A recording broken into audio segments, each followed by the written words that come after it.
Hello and welcome back to my channel. It is already March. Where did February go? February is the fastest month that has ever happened in my entire life. And I know it's a few days shorter, but even so, I swear I blinked and February was over.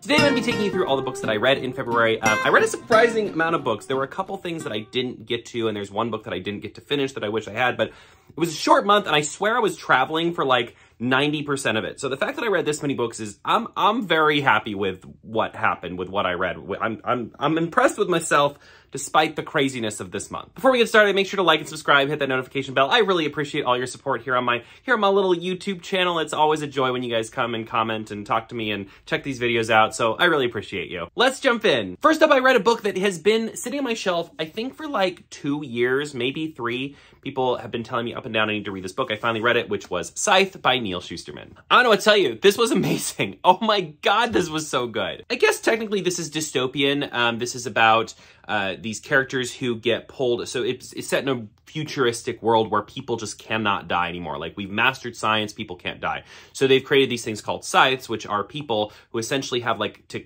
kill people as a quota in order to like keep the population under control. And these two characters who we follow get like basically recruited to train to be new scythes. It's young adult. It's so good. The world building was so interesting to me. A lot of things about it reminded me of They Both Die at the End. And as someone who loved They Both Die at the End, I feel like this is They Both Die at the End with less romance and more world building. Like, it kind of gave me those vibes for sure. But it just was really, it's very dark. So if you're looking for something young adult, but you want something like pretty, because it's like one of the darker young adult books that I've read. I picked up the sequel already. It's on my March TBR. I can't wait to read it. This was awesome. Like, this was just, I could not put it down. I was like, what's gonna happen? And that's how you know a book is good. If you like can't put it down because you just need to know what happened. And the ending, oh, I'm not gonna spoil it, but the ending, so good. So many good twists and turns and surprises. This was my first Neal Shusterman, and it will certainly not be my last. Awesome book. Next up, we have a very short book. This is The Deep by Rivers Solomon. This is sort of, I want to call it a Little Mermaid retelling, but that doesn't seem like the right word. It's mermaid focused, and it deals with a specific mermaid, and her whole thing is that she basically has to hold all the memories for her people, which is a big task. And it also sucks because that means she sort of has to relive all of the trauma of her people and her culture in order to protect everyone else around her from it. So right off the bat, you know, we're dealing with like generational trauma, but through like a mermaid lens. Really beautifully written, very poetic. I had picked this up because I saw a TikTok saying it was so good, and it just seemed like a great book to read for Black History Month, and it did not disappoint. Absolutely stunning writing. It's definitely a book that you'll read certain passages and you'll be like, well, I have to go back and read that again because it just was absolutely beautiful. So much packed in this little bit of book. There are some aspects, like there are some short portions of the book where the perspective sort of shifts a little bit. And with those, I didn't love those as much as like the main story. But that, I should say, a big part of that is because the main story and like the main character and following her journey was just so good and so well done and so interesting that I didn't ever want to take a step away because it just was stunning. And I don't know. I've really been vibing with a lot of really shorter, almost not novellas, not the right word, I don't think, but like very short form novels lately, stuff that you can read in an afternoon. And this definitely was that. A very short little book, but it definitely packed a punch, and I definitely recommend it. This month, Easy Cat's book club read Africa Risen. I'll put a link to the book club down below because we're going to be, reading a new book in March. But we read this one for February, and this is a short story collection, and it's, I think, 32 different stories from, like, African perspectives or African diaspora. And here's what I'll say about this book. This is the best short story collection I have ever read. And because I recognized how good it was, it kind of finally made me realize that short story collections are just not my jam. Because I recognized how good this was, and even then, I really struggled to get through it. Because if I'm going to read a book this long, I want to connect with characters for the entire length of the book. And it's to this book's credit, really, because these short stories, I would start to get involved and I would start to get invested. I was like, yeah, this is really interesting. I'm liking this world. These characters are great. Oh my God, what's going to happen? And then the story would end. And it kept happening. So on Fable, if you do Fable book clubs, basically every chapter, or in this case, every story, there's like a thread and you can leave your comments. And like, if you look back at my comments for every chapter, it was like, great story, too short. Great story, I need more. Great story. Like, I just wanted more of all of them. And the unfortunate thing about that is that means that they were all excellent, but they all ultimately left me a little unfulfilled because I wanted more of them. And many of the stories almost felt like first chapters of a bigger book. But then we didn't get the rest of the book. And that was really frustrating to me. There are a couple of duds. I will say I feel like every short story collection has some duds, but they are few and far between. Like of the 32 stories, I would say only maybe 4, maybe 5 did I just flat out not like. Most of them I really loved. And what's interesting to me is that Africa Risen, when I read about it, when I learned about it, it was sort of sold as this like science fiction short story collection. But there's a lot of fantasy stories in the book as well, and oftentimes those were my favorites. And that may just speak to me as a reader.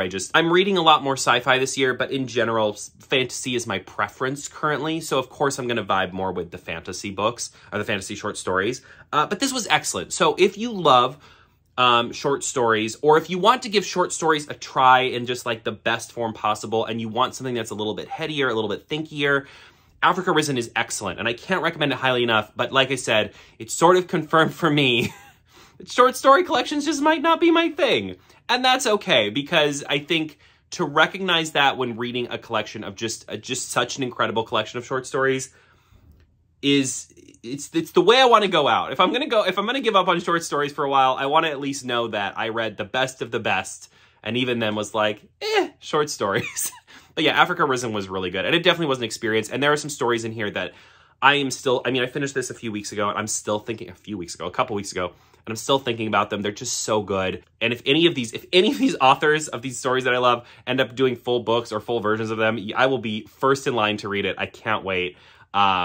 Because they're just awesome. All right, I just finished this one a couple days ago. So this is Son of the Storm. What a cool book. So this is a fantasy book. It is adult fantasy. It's set in this world, and I don't even know where to begin with this book. There's just so much to it. It is obviously based in like African lore, and it was just so good. But here's what I'll say. So it's very slow burn. So it took a long time to get into the story. So the first almost half of the book is really just about getting to know these characters and meeting them and getting involved in their stories and their lives and really connecting with them. And then the second half is where we get into, kind of the magic system and kind of the bigger story of the world and seeing these characters interact and seeing these characters make some pretty bad decisions at certain points.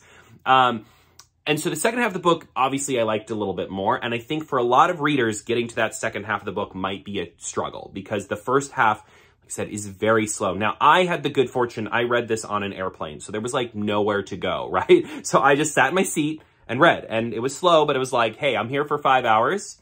I'm reading this, right? And I just kept going and going. And then eventually, like by the time you get to the action moments and the bigger moments, you're so connected to these characters that when stuff starts to happen, you're like, oh no, oh no.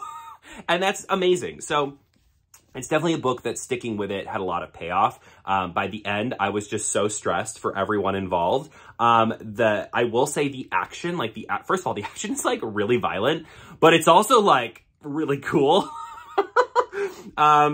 There are certain action elements that I would be like, I don't know, they remind me of like Mortal Kombat fatalities. Like one character does something to another and I was like, ugh! It's so over the top violent, but like in the best of ways. Does that make sense? I sound like a crazy person, but I just really I liked this a lot. And based on the first 100, 200 pages, I didn't think I was going to love this as much as I did. But then by the time I got to the end, I was like, oh my God. This is the first, I think, of a duology, if not a trilogy. The second book is not out till later in the year, so I'm glad that I got this one read before the second one comes out, because now I can just read the second one right when it comes out. But this was very cool. Very, very unique world. I feel like I haven't read a lot in a world that felt quite like this, which I think was really nice.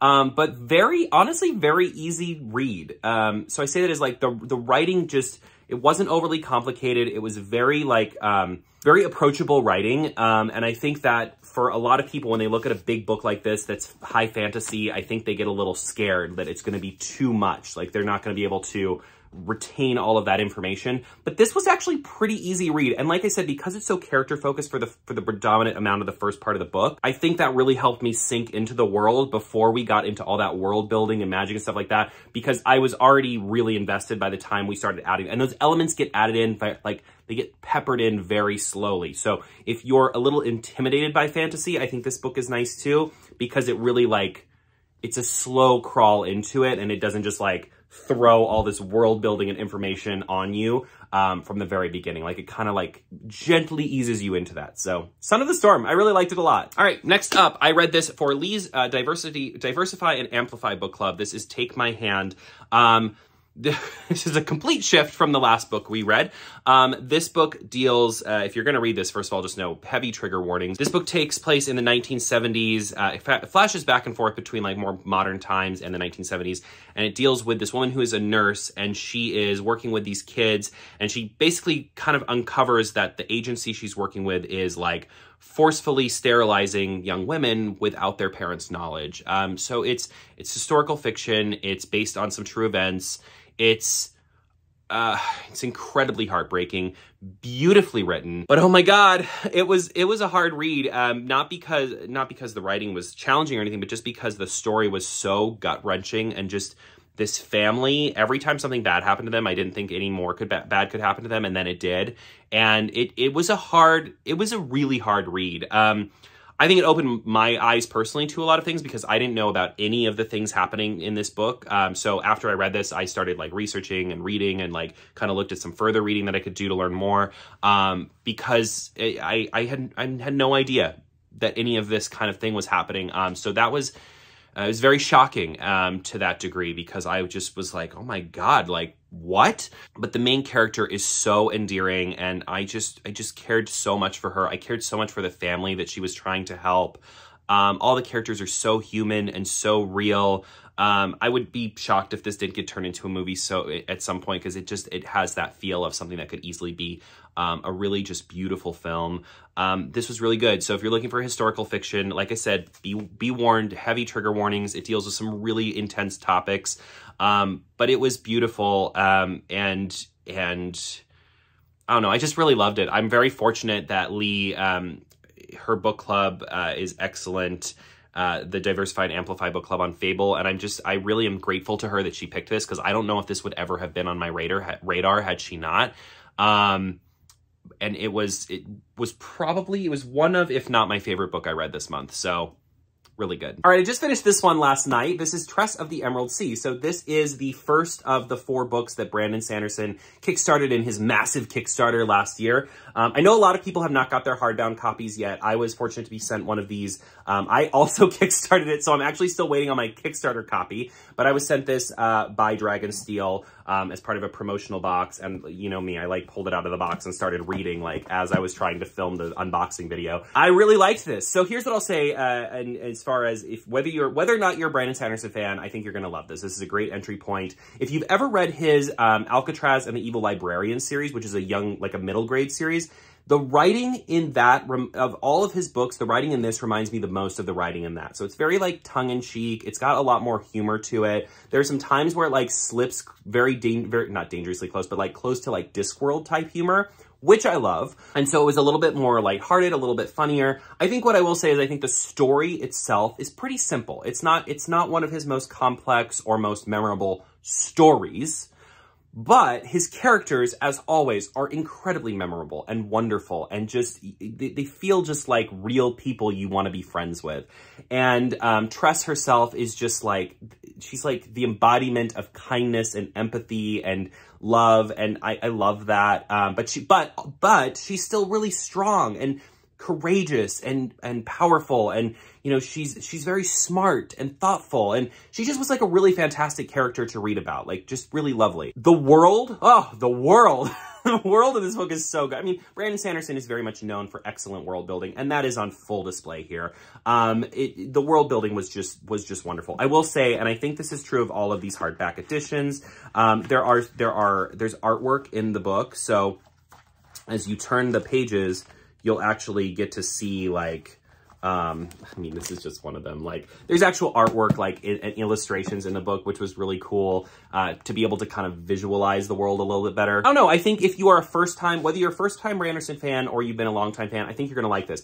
It's definitely not as heavy. So if you're, like, a fan of Brandon Sanderson from, like, Mistborn or Way of Kings, Stormlight, I don't think... You're gonna have some fun Easter eggs in here, by the way. But I don't think you're going to have the heaviness of those books in this. This is definitely more like in the young adult range. But if you're coming into Brandon Sanderson and you've never read his work before and you're maybe a little bit intimidated by his work, this might be a really cool place for you to start, because it kind of takes the best of his middle grade work and with like some introduction to his adult work and sort of like blends them together into something really special. This was great, and I liked it a lot, and I think a lot of people are going to really love this. It was like cozy fantasy to me. It felt very cozy fantasy, which I don't really feel like... When I think cozy fantasy, I don't really think Brandon Sanderson, but this was cozy fantasy, and it was a delightful little read. I mean, it looks long, but it was a fast read. Like, I read through this really quickly, like in like 2 days. So definitely recommend Tress of the Emerald Sea. All right, as you know, I am reading the Star Wars High Republic books. This month I reread Star Wars The High Republic, A Test of Courage. This is the first of the middle grade books. We'll talk about this one really quickly because I've talked about it before, but really excellent. If you have kiddos that love Star Wars and you want to get them something that really celebrates working together and making good choices and teamwork and courage and all of that, that's all in here, but with like the Star Warsy edge to it. And it does fit beautifully in with all the other High Republic stuff. So if you wanted to just read it as an adult because you're a High Republic fan, because all of that crosses over. Some of these characters I think also appear in the comic book series, which I've also started reading. It's a really fun, and it's a very quick read. And also for the kiddos, especially if you're looking for a book that you can like read together, there are lots of really... I can't find any of them now, but there are lots of like illustrations in the book too to kind of bring the world to life. This is great. The middle grade books of the Star Wars High Republic series I think are just so good, and they're so bite-sized, and you can read this in an afternoon, or you can read it with your kids, and that would be really fun too. All right, next up, as I said last month, every month my friend and I are reading one classic. She's never read any of the classics. I haven't read most of them, so we decided let's do this together. This month we read Pride and Prejudice. If you follow me on TikTok and Instagram, you already saw me talk about this, but my feelings come down to I thought this was really funny. I loved the language of it. I think I said this in my shorter videos, which was that I feel like whenever I hear people talk about Pride and Prejudice or I see trailers for the movie versions, it always seemed to me like a romance. Like I felt like it was always sold as a romance, but I don't think it is. I think it's a comedy. Like it's a very funny comedy. There are lots of funny moments. The characters are so over the top ridiculous, like especially Elizabeth's mom, Mrs. Bennet, so out of control wacky as a character, like so over dramatic. And there were oftentimes I laughed out loud. Like this was really funny. But to that end, I didn't really care about Elizabeth and Mr. Darcy. And I know people love them, and I know countless remakes have been made about them. To me, I didn't see the romance between the two of them, right? And even at the end where they finally are like, oh, you know, we're in love. It felt so formal. It was like, oh, I love you.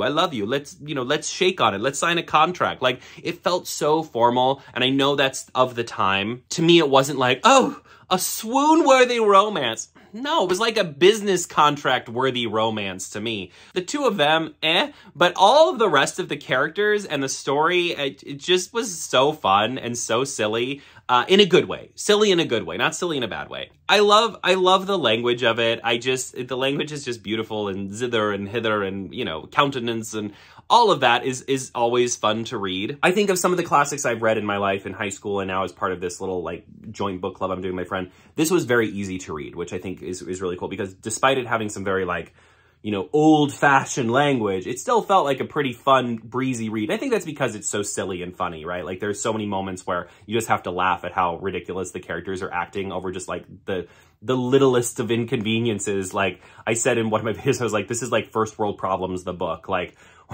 some of the things that happen to the characters, and then they're like, oh, I could just die. I'm like, can you relax? Like, there was a wind on your face. Like, you're gonna get through this, okay? Yeah, for March, we're reading Little Women. I'm excited to read that as well, but Pride and Prejudice was definitely a win. I just did think it was very romantic, but it was very funny, and that made up for it. Next up, as you know, I'm trying to read every single Discworld book, and I read Small Gods this month. This was a good one. So this book deals really heavily with religion. The idea is that this god who has this big following comes back to the world in the form of a turtle, and looks around and sees what people have made of his religion and his teaching, and is like, what?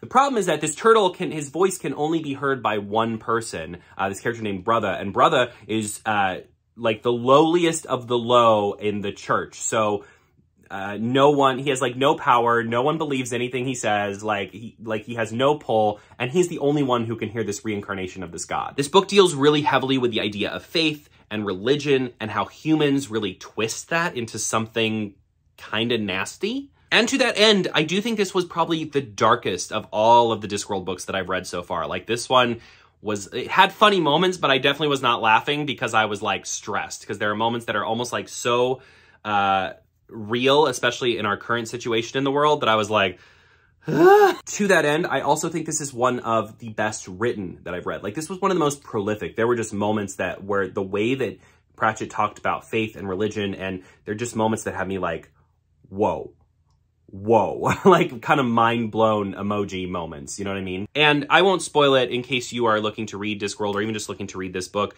but the ending of this book is absolutely mind-blowing. Like, it's my favorite ending of any of his books so far, and I don't think I'll ever forget it. Like, it's the kind of ending to a book that just it stays with you for life. Like, it was a really good ending. In many ways, Small Gods feels to me like a Discworld origin story. Like, it almost feels like the prequel to everything else that I've read in this series so far. However, I don't think I would recommend this as your first Discworld book, because if you're going to read Discworld, I think you should read one of the lighter ones and get into the fun of it before you get into, like, this is like deep satire, really like scathing look at humanity and faith and what that means to people. And I don't think it would be a great place to introduce yourself to Discworld. And I have had some people tell me in the comments of my TikTok and Instagram videos that this is where they started with Discworld and they loved it. So maybe I'm wrong, but when I was reading this one, I definitely was not, you know, sometimes I'll read them and I'll think like, oh, this is the one I'm going to recommend to people. Like, this, if you're going to start,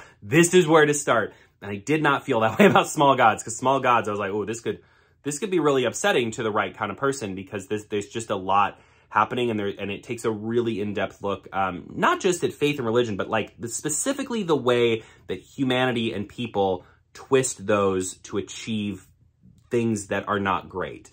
And that, I think, for a lot of people is going to be really, you know, for whatever reason, is going to be a challenge to read. In many ways, this book almost feels like philosophy. Like, I really, and then there are philosophers in the book, so I guess that makes sense. But there really is a lot of like worthwhile sit down and think about it after you read it philosophy in this book that will have you just like shaking your head and be like, oh my God, I never thought about it that way, right? Which I love. So Small Gods, easily one of my favorites, definitely the darkest, best ending so far, and I'm excited to keep going on my Discworld journey, because we're only 13 books in and we're already getting stuff like this.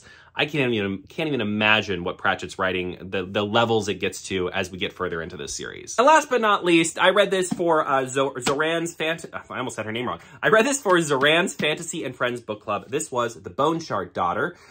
This is the first in a trilogy, I believe. The third book's not out yet, but the second book is. What can I say? I liked this a lot. This was really good. Just really good, solid fantasy. There are like, I think three or four different main characters. I'm having a hard time now remembering. Maybe 5. I don't know. There are multiple POVs. Every character was just so interesting and so well done, and I really liked all of them. It's rare that I read a book with multiple POVs where I like all of the characters, but I really liked all of them. And I love the moment when you have multiple POVs where like the characters' stories like start to collide. And this book did not disappoint. Like the way they all collided was really, really great. But there's like, you know, this will of the people and they've been pushed down for too long. So they're starting to rise up. And there are also islands that are starting to sink into the sea. There's a lot going on, but it's all balanced really, really well. And I really, like I said, I loved the characters. I loved following their journeys. I never grew tired of any of them. Like there was never one point where, you know how sometimes when you have multiple POVs, there'll be like a certain POV and you're like, oh my God, just get back to the others because this one is awful.